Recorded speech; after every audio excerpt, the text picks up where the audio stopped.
Mm-mm.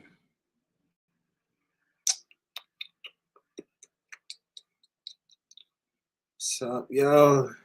It's Bunyanz Forest episode 3. You know, let's see here. Let me tell everybody I'm live. Let's see here.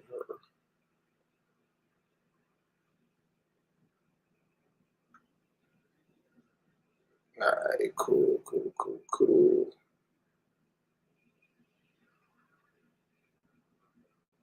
Change. Copy.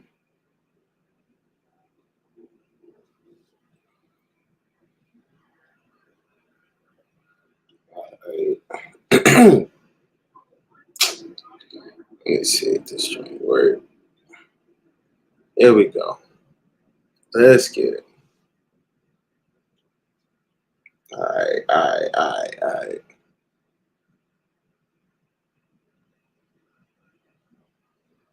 We I'm gonna add some theme music in here eventually, you know. But when I'm going live, there's really no need for no theme music, really. But everybody who knows I usually put some type of little music in there. But we won't do that right now. We're just gonna go live. Got a lot of few things to talk about. All right, let's go. All right, so again, this is Bunyan's Force, episode 3. You know what I'm saying? You're rocking with the one and only Ceez Bunyan Hefe, also better no so, right?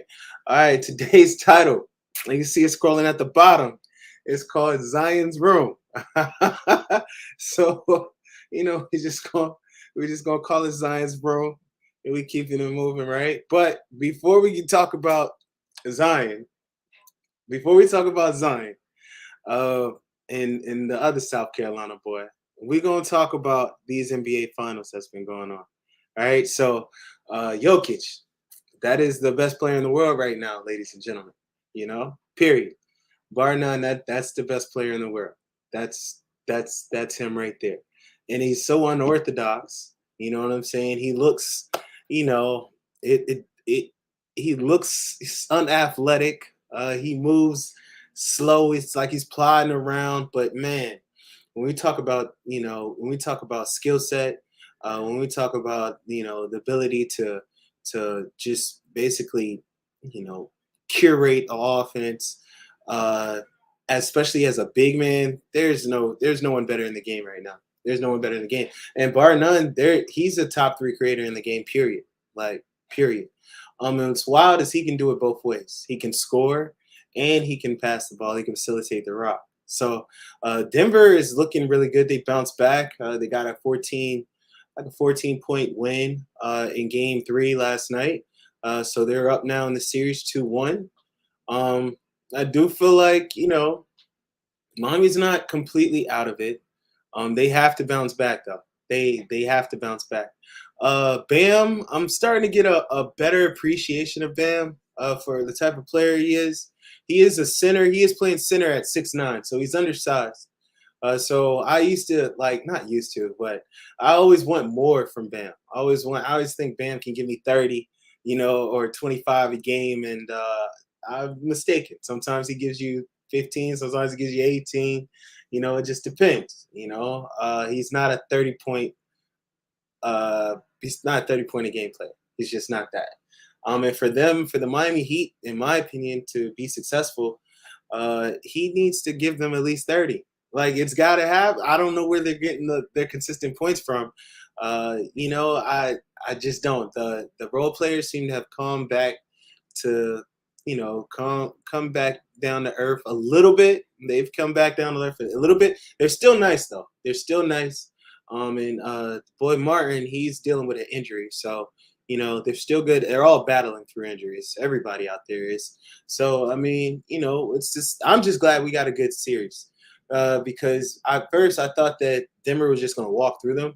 Now they still may get a gentleman's sweep out of this thing. We don't know because the way they was clicking last night, them boys was clicking, but it just seemed like Miami couldn't get any stops when they needed it. And that size, Denver's size, really showed up. Denver's size was really evident during that time period. Like during the whole game, they really like he was like, oh, they're just the bigger team. So I still feel like Denver's gonna pull it out. I don't have a horse in the race. Miami sent my squad, the Knicks, home. So you know what I'm saying? I ain't really, I'm not pressed either way. I do think Jokic deserves a chip. And if when Jokic gets his chip, they're gonna start putting him in that greatest of all, not greatest of all time, but some of the greatest players to ever play the game. He's gonna be in that pantheon because and I think it's good for the game actually. I'm glad that Jokic is going to be the best player in the league for maybe 2-3 years because the fundamentals of the game will be more, I guess, more celebrated. Like yo, the way he worked his way up to this level is to be respected. You know what I'm saying? Jokic wasn't this. Like nobody saw this when they drafted Jokic. He worked his way up to being the best player in the league, to being an MVP caliber player. Like that's crazy. You know what I'm saying? That's to be celebrated. He really grinded out the mud. He really grinded for it. And he's dominant. He's putting up my career numbers, man. Like the numbers he puts up are insane. And it's like, yo, he's putting them up on a nightly basis. It's not like a bad game from Jokic is like 20 and 12. And I think about that. Like, that's crazy. 20 and 12 is a bad game. That's an off night. Like, come on, man. Like, come on. This guy, he's that guy, and we need to put some respect on Joker's name. All right. So heat culture. Let's talk about heat culture. Heat culture. So he got like the guys who are balling are the undrafted, right? So when I was, analyzing the Knicks versus the Heat series, I looked at I looked at Gabe Vincent, Caleb Martin, and the other boy, and I was just like, they sweet for it. Like, hey, we're gonna, we're gonna take care of business. We're talented. We're more talented than them. But nah, them dudes are cerebral. Those dudes are dogs. They work hard and they're not scared. They're not scared of the moment. And they feel like they belong. And that's important. You know what I'm saying? Like you don't want no scary players coming in. You know what I'm saying? When they're the underdogs. You want dogs coming in. If you're underdog, you want dogs to take that personally. Like nobody's picking us, but you know what I'm saying? We're here and we ain't scared of nobody. And I feel like we got what it takes to do it. And that's how they moving. Coach Spo, best in the business right now. He's the best. He's the best. He's maximizing. He's maximizing.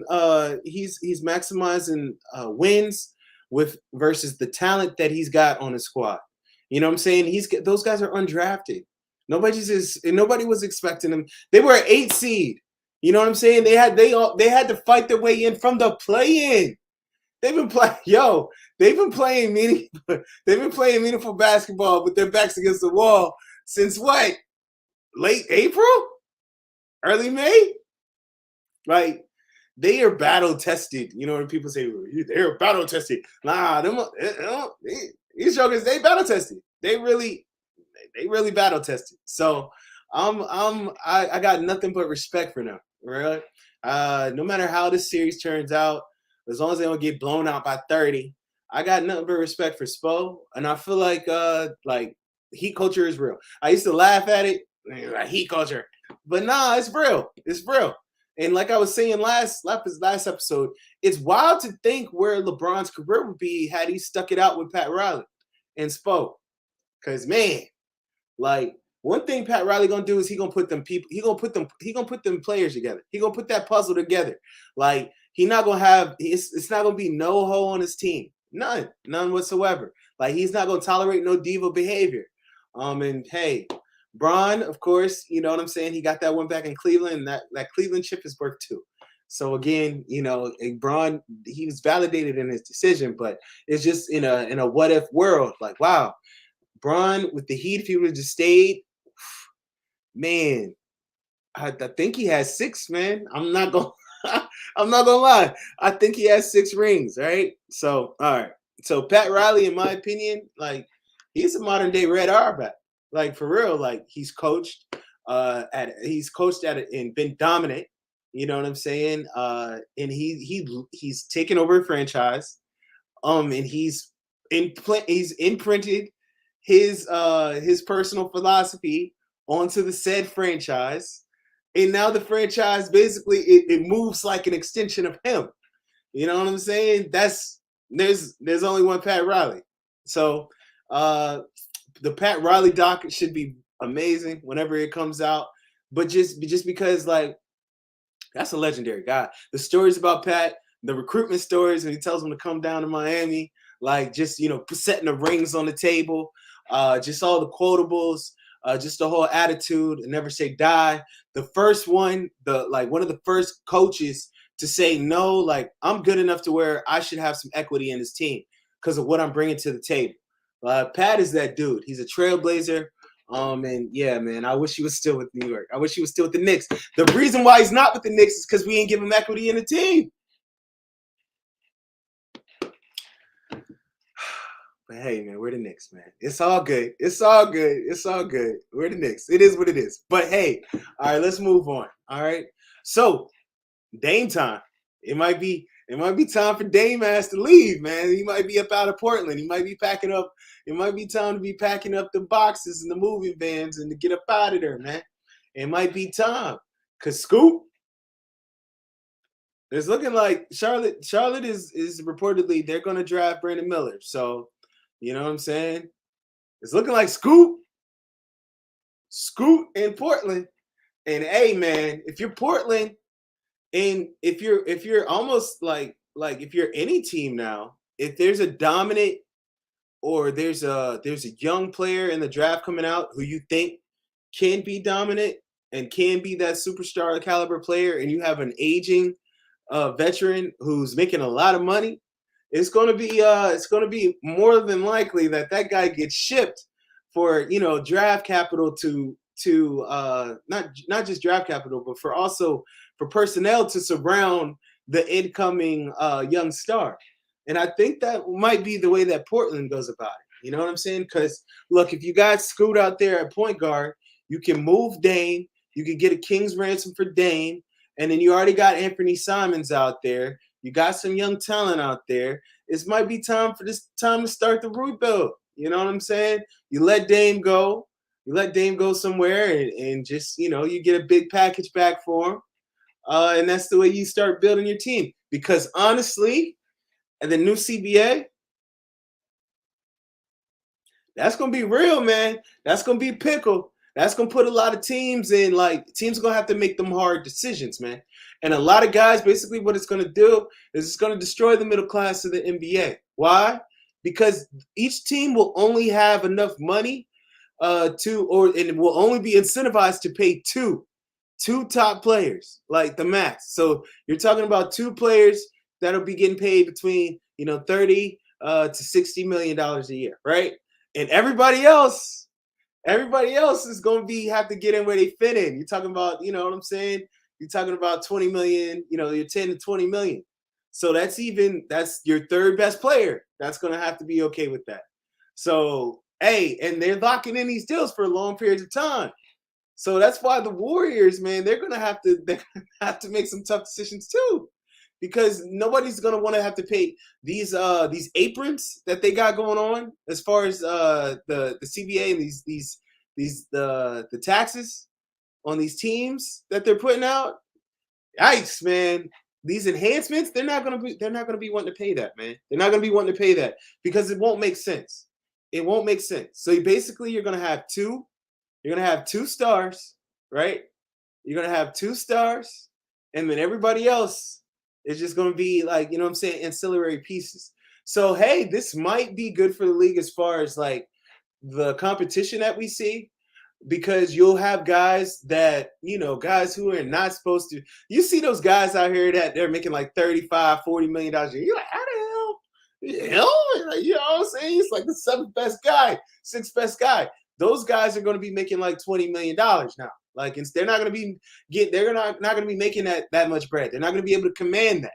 You know what I'm saying? But also that's kind of a step backwards because that middle class of the league is kind of they're getting up out of here, man. They're getting up out of here. So the stars are going to have even more power. And they're now able to buy equity into these teams, which is kind of crazy. That's dope too. But it should be interesting to see. It should be really interesting to see. But I think that Dame's time in Portland may be coming to an end. I'm just gonna be honest with you. It looks like Scoot is Scoot's time. Scoot looks impressive, and I mean, it's time for Dame to move on and really try to get a chip, man. Because honestly, like he always says this stuff in the media, and it's like, bro, like you're in Portland, man. Like who you think is like what are they supposed to do? What are they supposed to surround you with? He's talking about we got the draft capital to. So basically, he's saying that they should trade that draft pick for who? For who? And even when you make that trade, that piece is not going to be enough to get them where they need to be. It's not. So he knows what time it is. It's time. It's Dame time. It's time. It's time to get traded, man. It's time to get traded. I don't know though. One thing I did think about was, hey, maybe maybe Portland trades Dame for Trae Young. But then I was thinking about the development of Scoot and how that would be so ass backwards, and that wouldn't make a lick of sense. So no, that doesn't work either. But I'm just it's kind of tough on the trade partners for Dame, man. Because honestly, there are a lot of teams that need Dame, but like championship level teams that need Dame, I'm not sure which ones. Like, and championship level teams that are going to be willing to like trade what they need to trade in order to acquire Dame, I don't see which ones. But hey man, we'll see. We'll see what's up. We'll see what's up. All right, man. Let's talk about these South Carolina boys, man. Honestly, man, they making my peoples look bad. You know what I'm saying? I'm Geechee. You know what I'm saying? My mom's from Charleston, Chucktown, whole side of family from Charleston and everything like that. And these South Carolina boys is making us look bad. They making my people look bad. They making them look bad. They looking like some Bamas right now, man. They looking like some Bamas right now. Before we get to Squarehead, let's talk Ja, right? Ja's people are coming out saying that Ja did not have a real gun. It was a toy gun. Why the hell would you wait 2 weeks before you say that? And first of all, if it's just a toy gun, why are you putting the thing down on IG? They think we stupid. See, they think we slow like they slow. Like, we not slow like y'all slow. Like, look, if it's a toy gun, it's a prop gun, you know what you're doing? As soon as you look away, you're saying, I got y'all. Y'all thought it was a real gun. Y'all thought y'all got me again. Y'all think I'm dumb? Like, after I just lost 39 million, y'all think I'm gonna show a real gun? Like, nah, this is a cap. This is a cap gun, nigga. Like, no, that's not what happened. They went into full panic mode. You know what I'm saying? They went into full panic mode, right? They went into full panic mode. So obviously something wrong was done. Because if I'm not worried about it, I'm just showing everything. I'm not gonna be pressed. But if I'm worried about it, my friend who's riding with me, who knows that I just got in trouble, he gonna put the phone down. You know what I'm saying? If it's something that we should be, scared to put the phone up about. That's just common sense, man. But y'all think we boo-booed full. See, look, man. I think it's kind of wild. Not kind of. I think it's wild that he's about to get suspended half the season for doing something that wasn't illegal. But on the same token, I also think it's wild how devoid of logic this young man is. Like, bro, he moves. There's a lack of logic and reasoning that I just really don't understand. Like, you just lost 39 million. The very next week you go and do the same thing. That don't make sense. Now you're gonna lose more money. That just don't make sense. I mean, he obviously don't is one of two things. He obviously don't give a fuck. He don't care about the money. He obviously don't care. He feel like he generational wealthy. He good. It's obviously that. Or Buddy like really like slow, like he really 5150, like he really like got something like off with you. And either way, that's not what you want out of your franchise player. Like you don't want that type of reasoning going on from your franchise player. Cause it's just like It's just like, come on, man. We putting a $1 billion corporation in your hands, and you out here moving like this. Why? You $100 million nigga, and you out here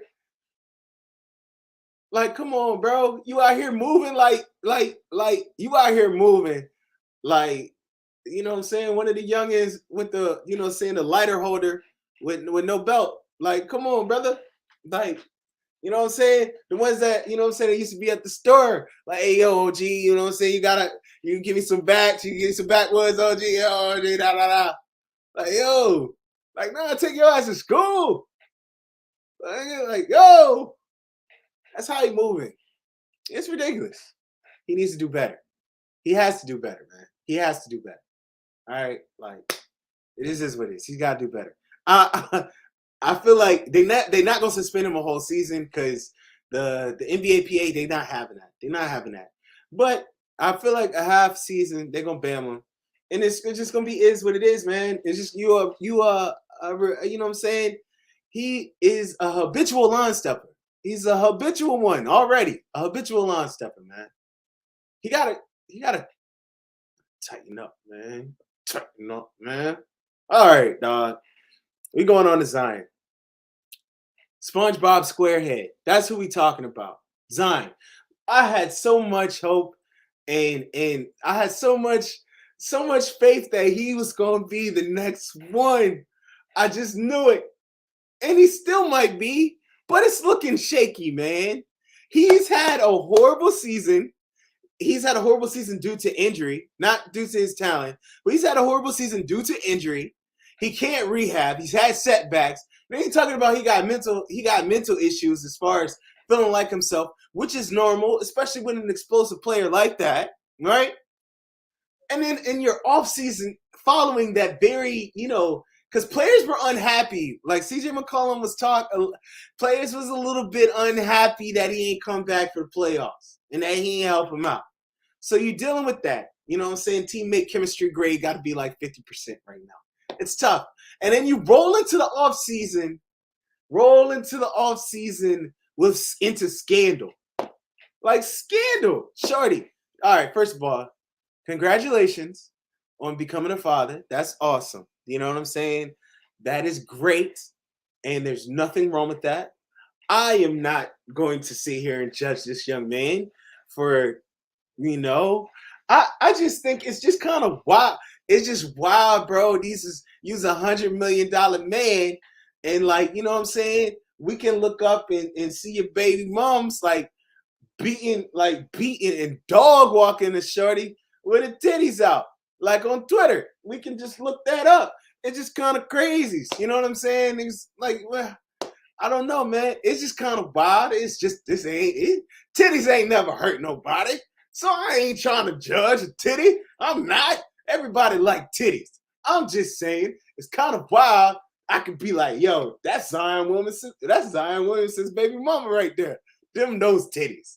But hey, it is what it is. But even wilder though, what I cannot go for. What I do not understand is the proclivity for these niggas to knock up porn stars.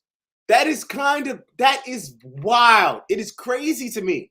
Why? Because you're $100 million nigga. Let's talk about Drake. Drake too.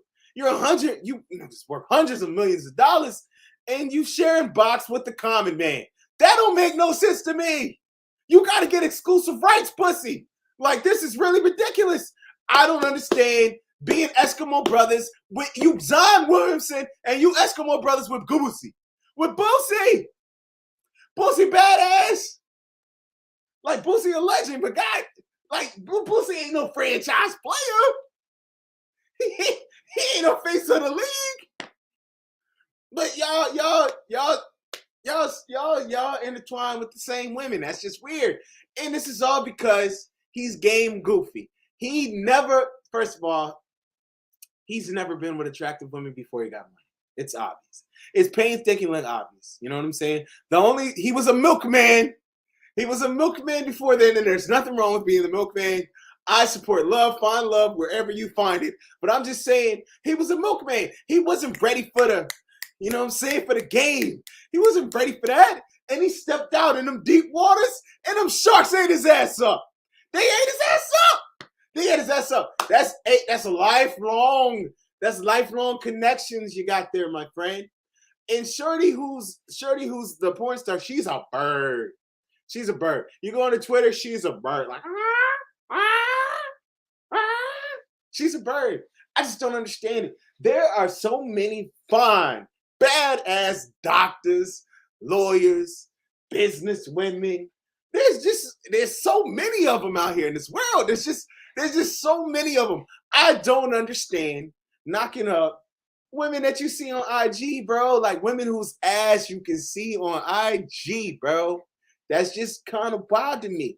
And you being like, yo, this is who's gonna be my wife, and we're gonna start a family together. Like it's just like kind of wild to me. Like, you know, you're Shorty, people, we can go on Google and like look up your BM busting it wide open. That's all wild. That's your legacy. But hey, that's what happens when these men don't love themselves. You know what I'm saying?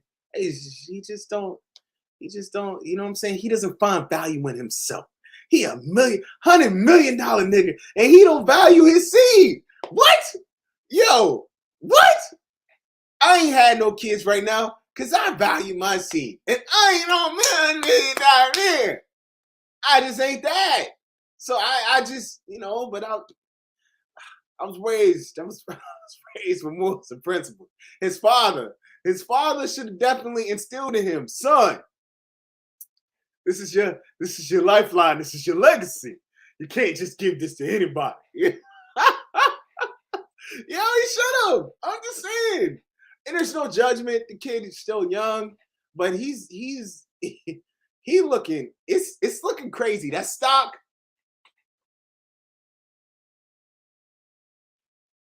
It's looking bad, man. That Zion stock, it's dwindling. It's going down. I'm trying. I don't want to judge him. I'm keeping the faith. I I want nothing but the best for him. But we got the off the court issues. I don't even want to call them issues, man. It's just, you know, you got your off the court distractions. That's what we're gonna call them, because they're not issues, they're distractions. You got your off the court distractions. And then you got your, you know what I'm saying? When we talk about off the court distractions, it's not just your women, it's your plate, it's your food. You know what I'm saying? It's off season right now. You know you eating good. It's a baby on the way. And don't they say the baby make you gain weight? Like what? He probably sleeping a lot. You know what I'm saying? Because he might have two knocked up. So you know he probably lethargic. You know what I'm saying? I don't know. It's just wild. They make it South Carolina look bad, and they got to tighten up. They got to tighten up. I hope the allegations are not true about the second baby mama, because she just screams bird behavior. It just screams like that's going to be a lifelong headache. And I just don't want that for him. I just don't want that for him. But, you know what I'm saying? We shall see. We shall see as the world turns, right? All right. So, yo, this Gunna, little baby, Boosie, Beef Triangle. It's kind of wild. It's not kind of wild, but it's just like that's something to be on the lookout. Like that's something to be on the lookout for. Gunna really talking crazy. Like, and this is why I say talking crazy, because obviously you're not built like that, right? You're not built for street activities. Why? Because you took the alpha plea and you went home within a year. You didn't even wait. You didn't sit a year. Like, you know what I'm saying? And that's supposed to be your brother. Like, look, your slime. Look, if you don't know him and this, that, and the other, I could see like, all right, but that's supposed to be your brother. And he put you onto millions. Like, he helped you become a millionaire, multi-millionaire. And that was the loyalty he was shown. All right. So blah, blah, blah. All right. He talking about his lawyers tricked him in the song, whatever. I'm not listening to it. It is what it is. That's how he feels. The lawyers tricked him. But his lawyers, they work for him. So I don't know how that works. But I guess, I don't know. I don't know how that works. But it works. So, you know what I'm saying? Yeah, I honestly I don't know how that works, but that's what he's saying. But he's bringing up some real beef, some real street beef between Lil Baby, his homeboy, Lil Marlo, who got killed. They basically he's bringing that beef up in the fact that Lil Baby still be cordial with 21 Savage and his peoples and Young Nudie and them boys, especially when they had something to do with, the demise of his friend. So basically just, just pulling on the street card and stuff like that, saying that, he also signed to a snitch. And he's talking about QC on that fact and everything. So I feel like that's going to be a developing story because I don't know, like Gunna's gonna only do stadiums, right? He's only gonna do huge venues now, right? So he's not, I don't know if he's gonna be able to do festivals like talking about because the festivals are gonna be limited on who they can bring there because there might be pressure applied to this young man. For some reason, he feels like he really willing to take it there, but it's like, bro, if you was really willing to take it there, you would have sat your ass in but you didn't. So you're not really willing to take it there. But you playing with wolves and you playing with straight niggas that's really about that life, that's really gonna come see you. And that's not smart, in my opinion, because all the money in the world, man, a bullet ain't got no name. But when a bullet got your name on it, it's hard to dodge that.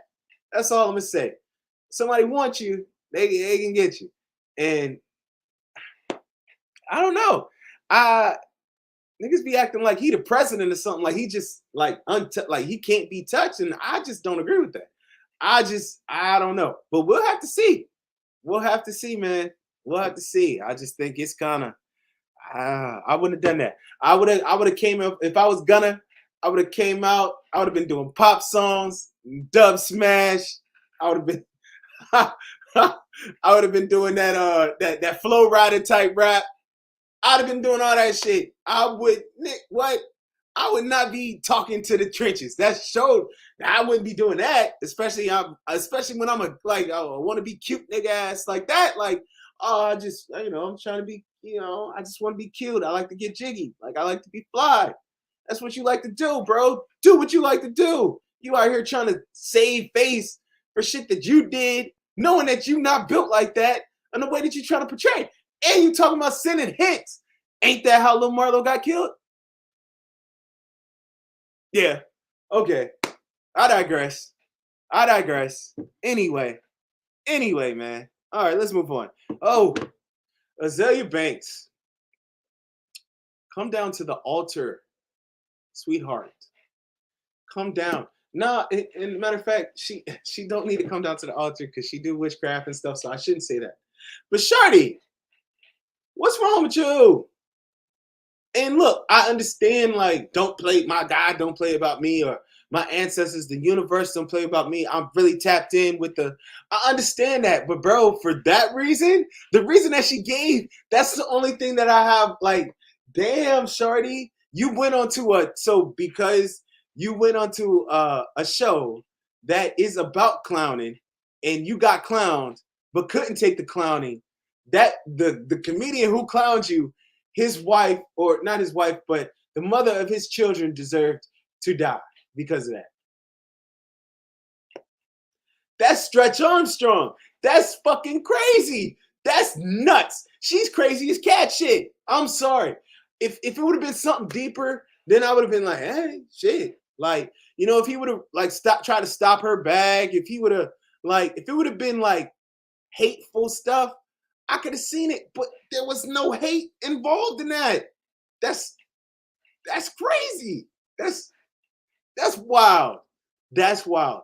Also, man, prayers up for DC Young Fly because I could not imagine what he's going through. The love of your life, the mother of your children, gone. She's young, at a young age, gone, and then you have to raise these 3 children by yourself. You know what I'm saying? And the trauma that they're gonna endure from losing their mother at a young age. It's just sad, man. It's just sad all around. And that's one of the main reasons why I was just taken aback by what Azalea Banks said. She's always known to be saying some wild shit. She's known that. But I was just like, damn, like that's That's wild. That's crazy, right? That's wild to say. It's like, okay, you think it, all right, but to post it for everybody else, I just don't understand what she feels is going to come from this. There's the energy she put out, horrible energy into the universe just now, and all that's going to return to her is bad energy. If she thought that people called her ugly before, there are going to people who are going to go out of their way to be hateful and call her ugly now because they feel like they have a reason to. And that post, that was ugly. That was like not funny at all. I'm just laughing because like, yo, the audacity to be like, yo, I'm gonna hit send on this shit. Like you could just that was 4 years ago. That was a whole presidential term, bruh. And she ain't forgot about it. That shit dug in her craw. That's what the old folks say, dug in her craw. That shit really like that did something to her. Like, what? What?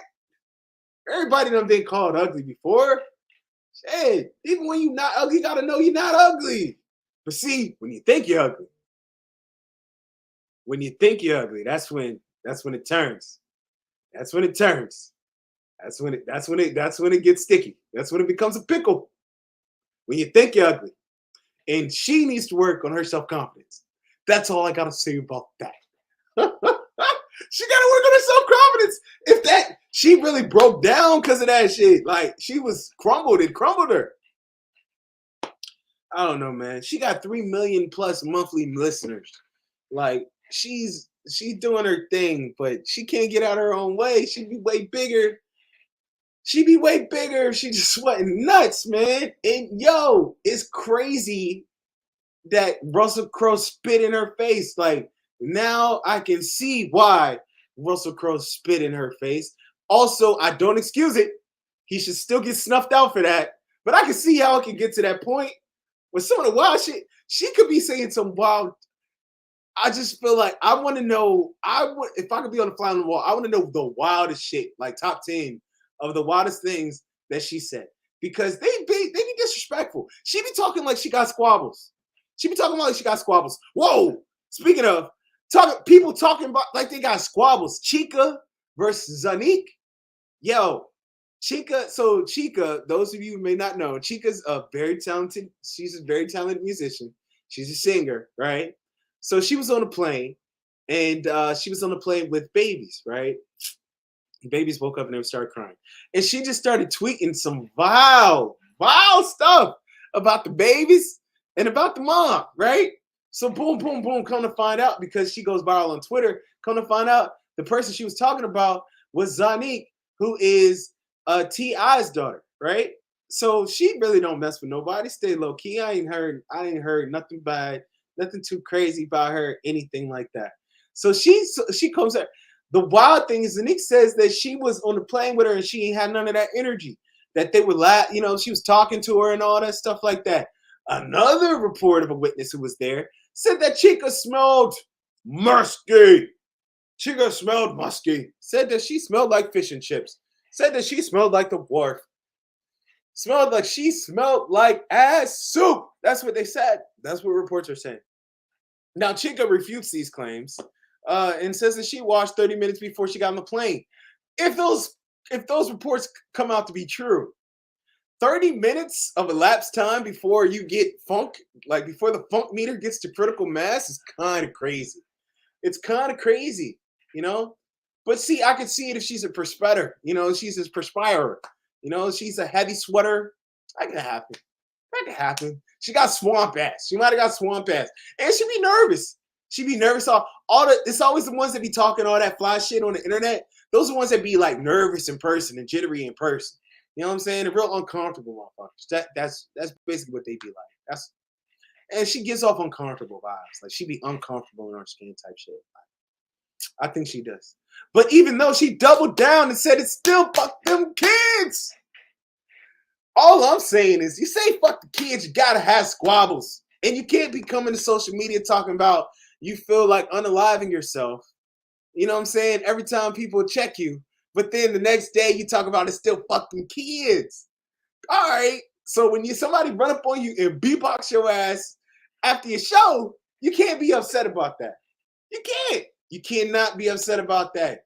And she deserves a pause put on him. I'm not gonna lie. I want to see if she got squabbles because it's always the ones talking heavy. They talk so heavy on this internet. But do they have CQC skills? If you don't know what that is, it's close quarter combat. Do y'all have CQC skills? Y'all got typing skills. You know what I'm saying? Everybody got typing skills, but CQC, I don't know. It's very rare. Very rare. Very rare. But that's why everybody be getting clapped up too nowadays. Because you know what I'm saying? Ain't no squabbles. Ain't nobody had the Thunderdome. They ain't have to fight. Nobody had to fight. So they gotta shoot. Everybody's shooting just for little meaningless things. Everybody shoot. Like, yeah. It's sad, man. It's sad. Speaking of shooting, yo, out in Florida. Listen, man. Again, I'm gonna say it. It is very, very, very wild that there is no Stop Anti-Blackness campaign going on, right? AJ Owens, a mother out in Florida. First of all, her neighbor, a white woman, takes the tablets of of AJ Owens' children and throws it at them while also hurling epithets and all types of stuff. AJ, and then she takes the tablet too, I think. AJ then goes to retrieve the tablet or to talk to the neighbor or something, and the neighbor shoots her through the door, killing her in front of her children. It takes 4 days. It takes 4 days for justice. It takes 4 days for them to arrest her and charge her with manslaughter. They're not charging her with the hate crime, though. Even though she yelled racial epithets, they're not charging her with hate crime. They're charging her with manslaughter. Listen, man, that's insane. That's insane. We have people berating our kids. We got people coming into grocery stores with fuck niggers on their weapons and killing us. You know what I'm saying? And then we got people legislating anti-blackness into law. That's crazy. You know, that's wild. That's dangerous. That's what it is. That's dangerous. And when you don't have no political advocates, nor do you have corporate advocates, that's a dangerous. Hey, man, it's dangerous. It's dangerous. I don't be trying to talk about I really don't be trying to talk about the racism shade because it's going to always be here. It is what it is.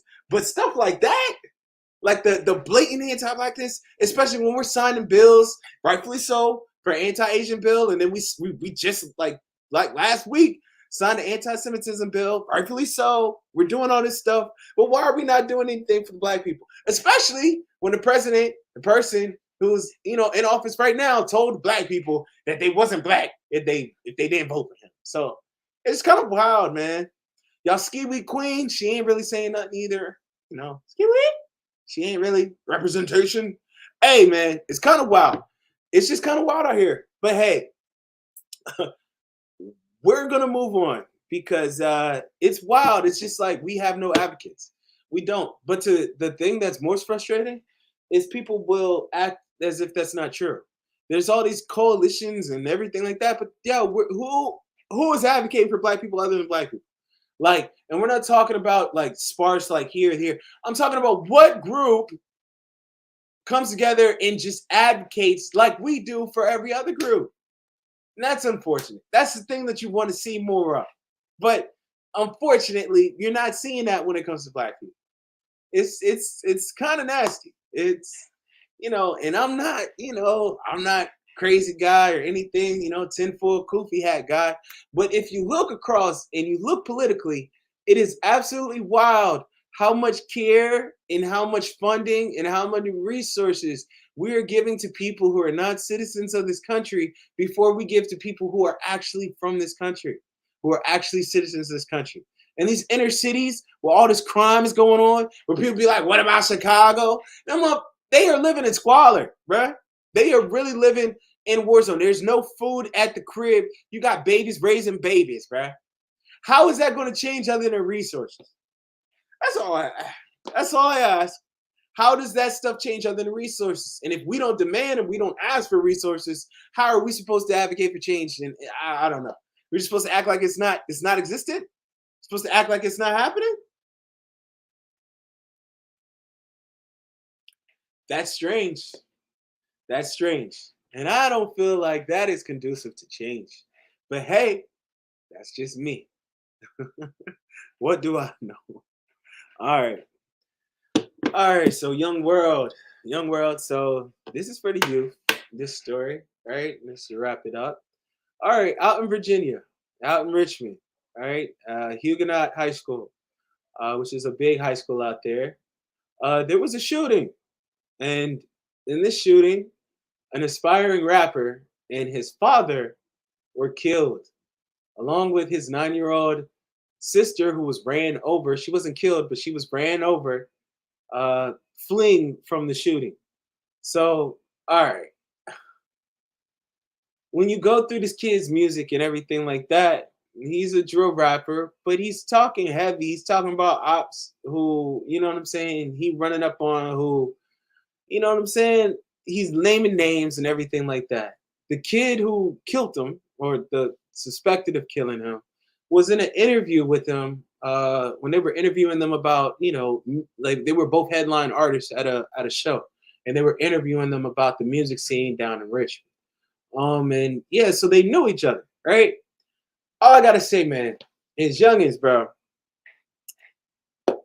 The like whenever I see these stories, I be wondering like the time that they're giving out now, is it different than the time they was giving out like back in my day? Because like 20 years, bro, like 25 years, bro, that's a long ass time.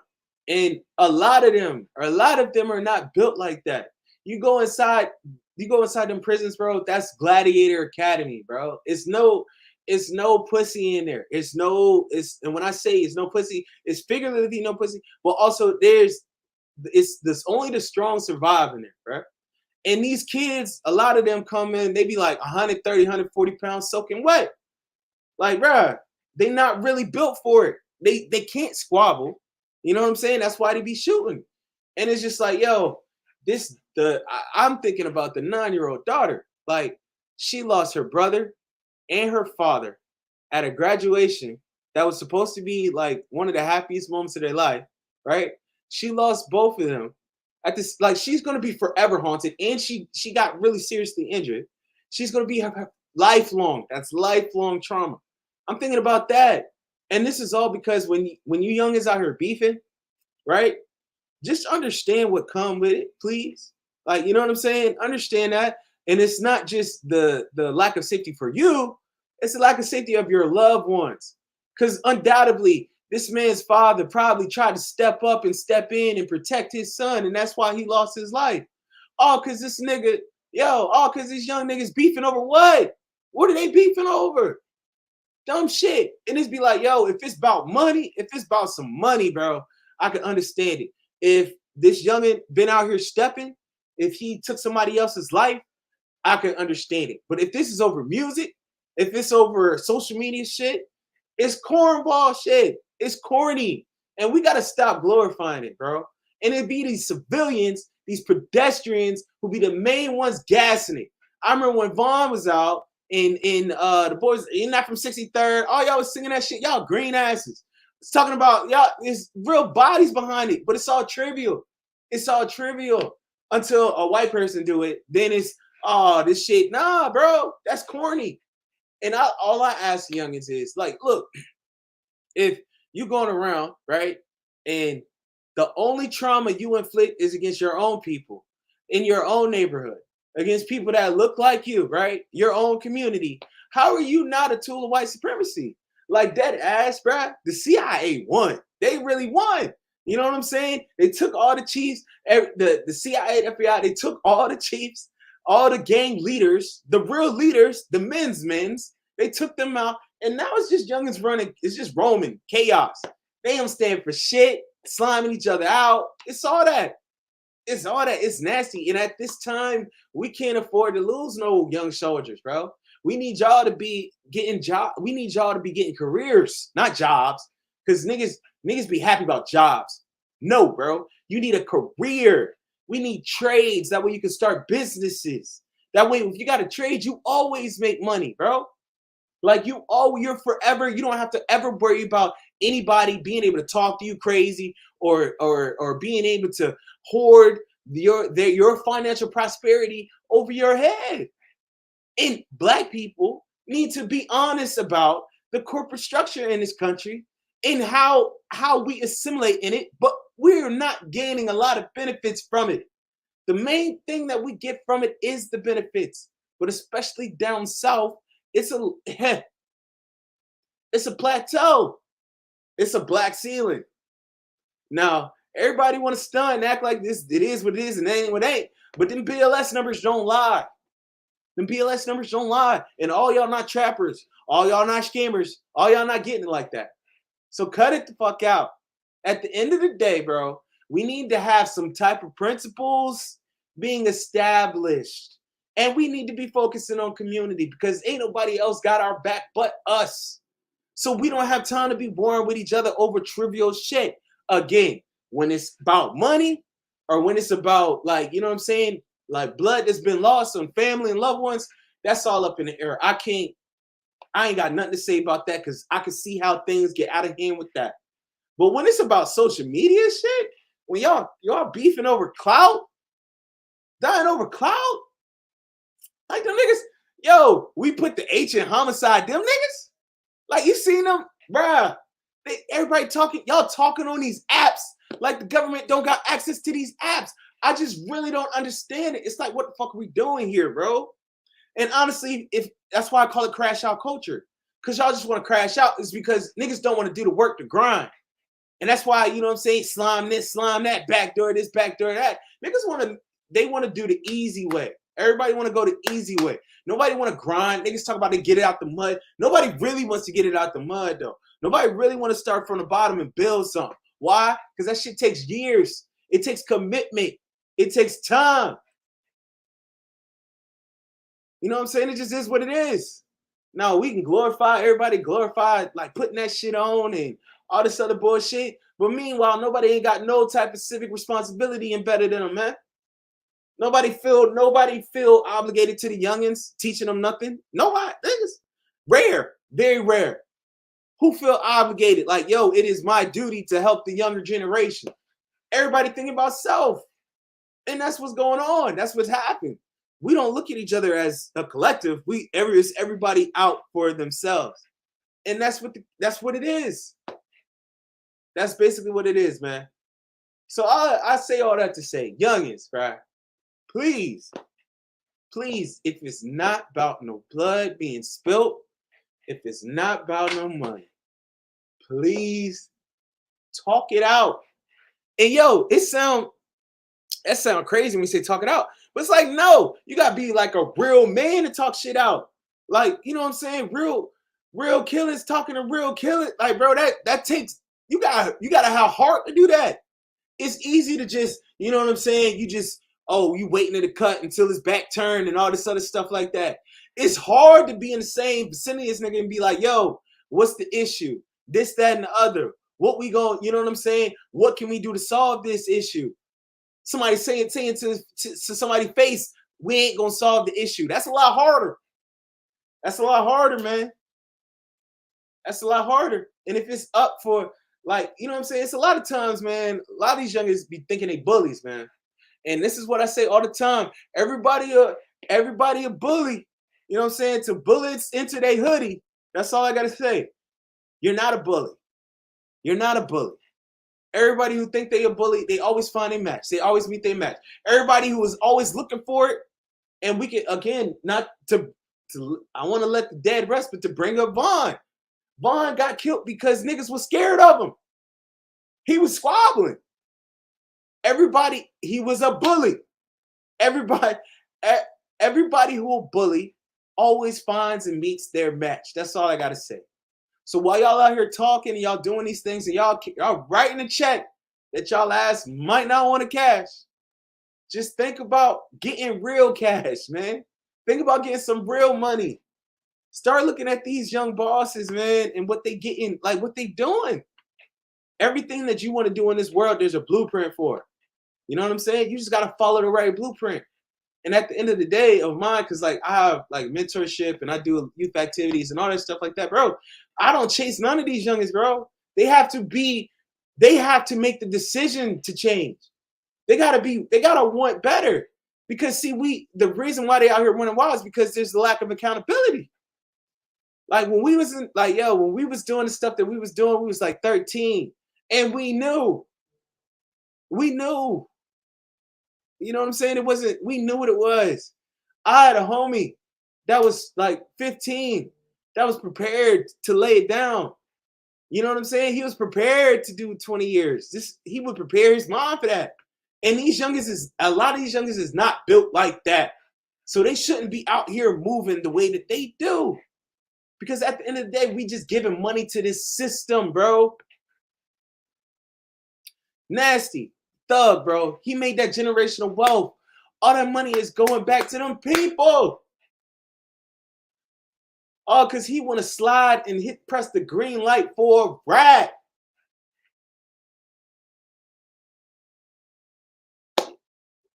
I just feel like we got to do better, bro. We got to, like, and you know me, I ain't on no, it's all black people. No, I'm just saying, like, yo, as a culture, as the stuff that we glorify, the stuff that we like, you know what I'm saying? We gotta start making this shit lame, bro. It's lame.